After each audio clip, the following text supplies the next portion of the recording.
Hello everyone and welcome back to another Raiders video. In this video, I'll be talking about some more recent signings the Raiders have made, more depth piece signings, and also what it can mean for the Raiders draft plans going forward. So let's get into it.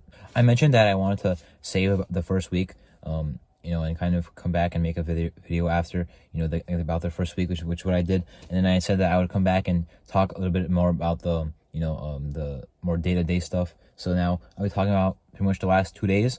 And then, going forward, what it can mean for the draft, because I've not really talked about the draft yet on this channel. I've done scouting reports, but nothing. I haven't talked about what the Raiders could be doing in the draft. So I want to kind of talk about that. So starting it off with some stuff that has happened since my last video, they re-signed two guys who were on the team already last year, Curtis Bowen and Ronald Grosu.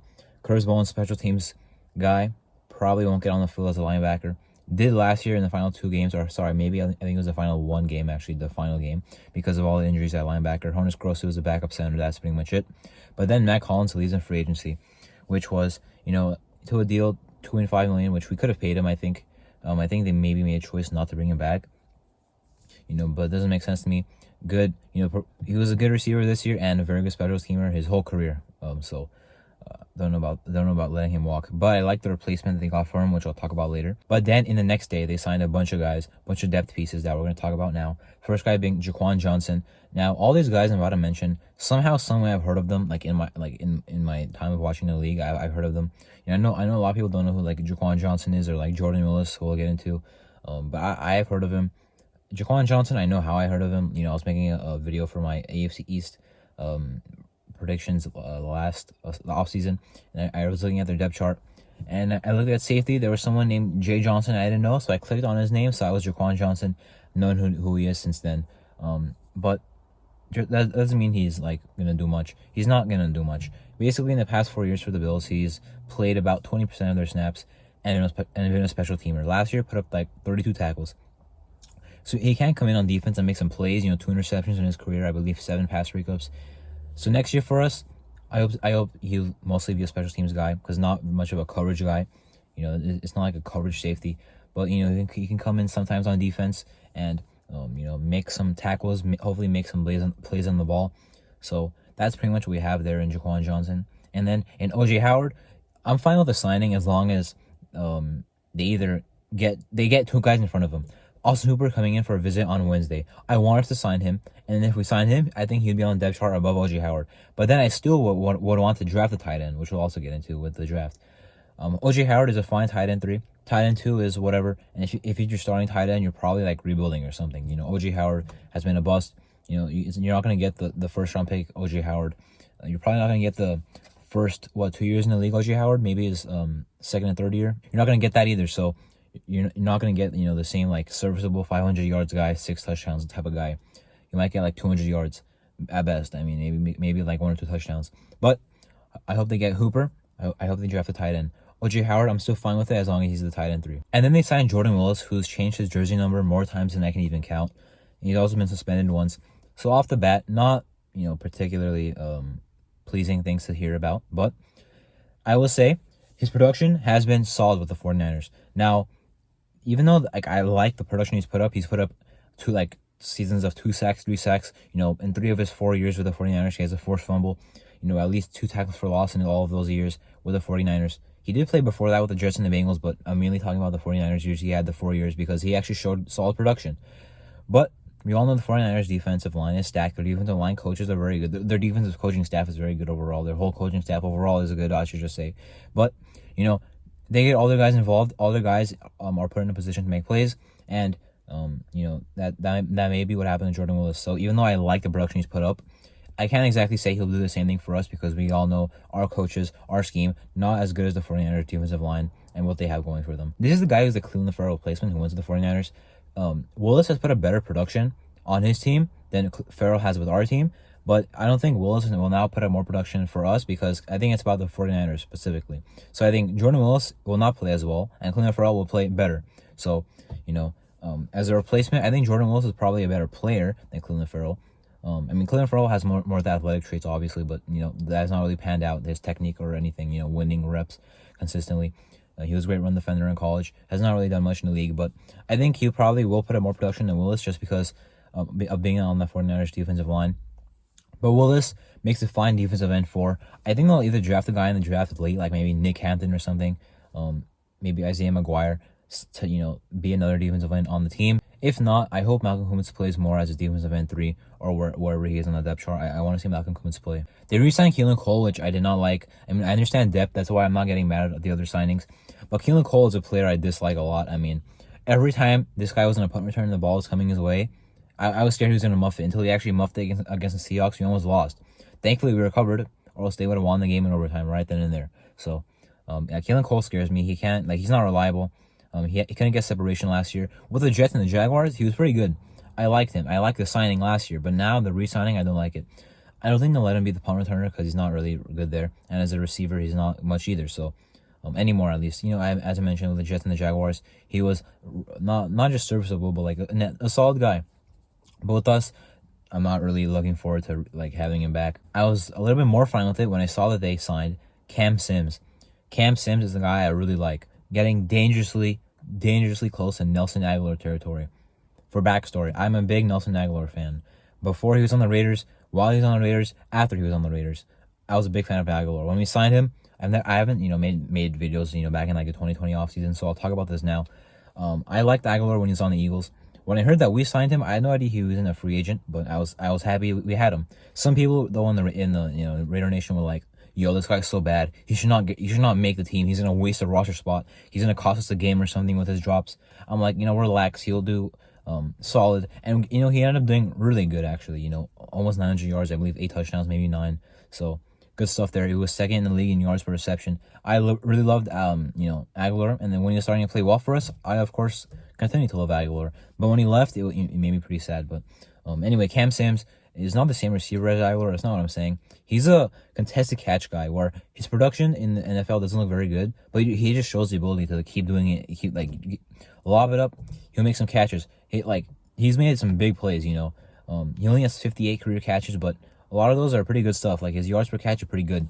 Only 3 touchdowns, but I feel like he could be more of a red zone option if he was used better. I'm hearing from Washington fans that he was not really used that well. I'm hearing they also really liked him, but just he was not used as much. So I think for us, if he gets the role, I can see him doing pretty solid.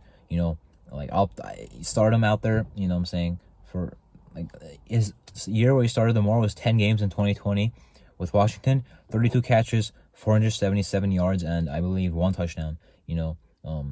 So that's like in 10 games started. So he could be a serviceable guy for you, pretty much the Mac Hollins replacement, and pretty similar to Mac Hollins. Also plays special teams.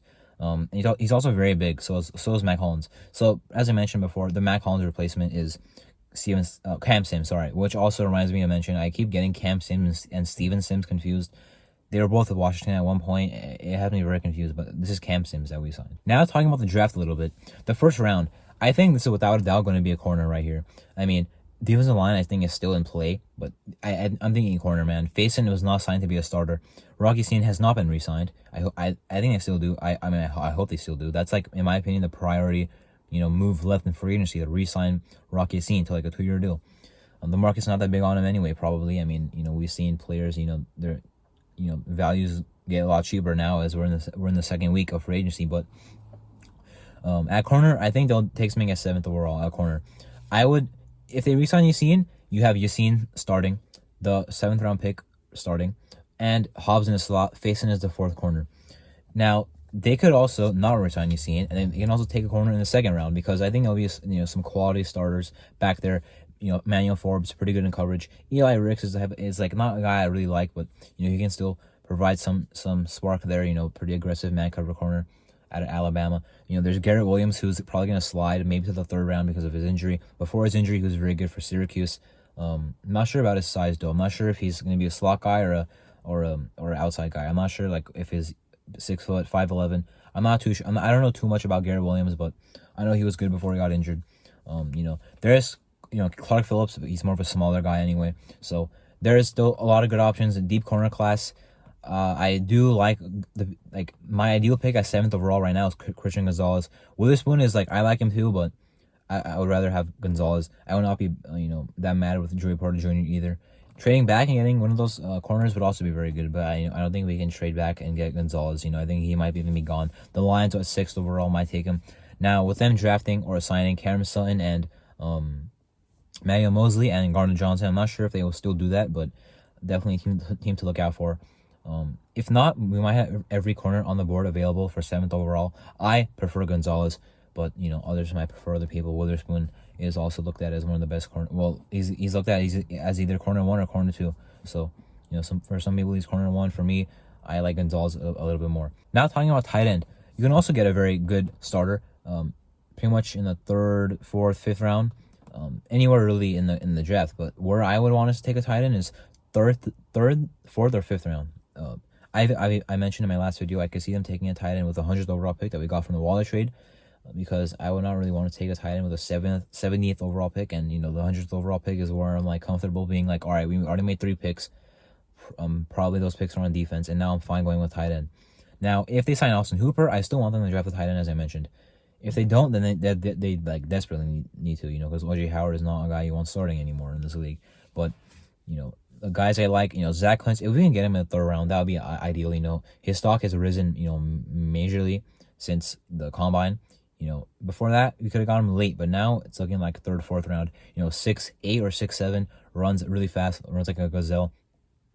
Good athlete, good hands, good type of prospect. I like him. And then there's other guys like Sam Laporta. I'm not really a big Sam Laporta guy. There's Payne Durham. Now these are guys who might go in like the 5th round. Davis Allen out of Clemson. I mentioned I'm not really a big Davis Allen fan.